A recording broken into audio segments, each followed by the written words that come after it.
You are listening to the Novel Writing Podcast, episode 67. Grab a cup, cozy up, and let's get to writing. Today's episode is about using an online writing platform called 4thewords to break writer's block.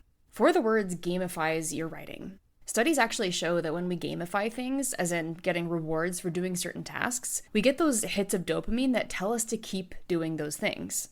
4thewords does this really well by having writers rack up word count in order to beat monsters and advance quest lines. The bare minimum to get a daily streak in 4thewords is to write 444 words every day.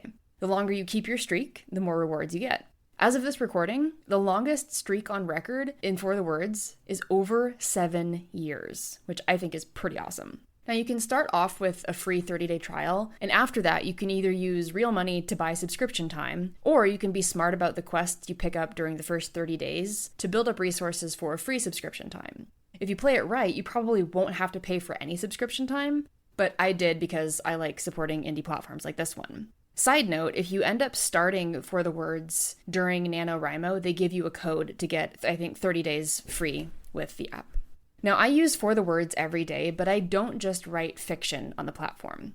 I mainly use it for journaling, for scripting podcast episodes, and for taking world-building notes. And the reason I don't write story primarily in 4thewords is because, for me, copying and pasting from their online writer into Scrivener messes up the formatting, specifically with quotation marks. 4thewords writes in straight quotes, but I use curly quotes in all of my writing. I did figure out an intermediary. If I do end up writing any of my book in 4thewords, I'll copy it into Microsoft Word first to fix the quotation marks, and then copy it again into Scrivener. Now, if you're looking for a different kind of motivation to write, I encourage you to check out 4thewords. Several of our writers in the 60-Day Novel Writing Challenge use the service, and it has helped many of them break through writer's block just because there's that extra incentive to come beat some monsters with words. You can find the link for 4thewords in the description. That's it for today's episode on using 4thewords to help break writer's block. Thanks for joining me today, and remember, the first draft is supposed to be garbage. Thanks for listening to the Novel Writing Podcast. If you're ready to stop struggling and start finishing your novel, check out the 60-Day Novel Writing Challenge. It's a step-by-step program designed for solo writers to complete their first draft with clarity and focus. Visit the link in the description to learn more.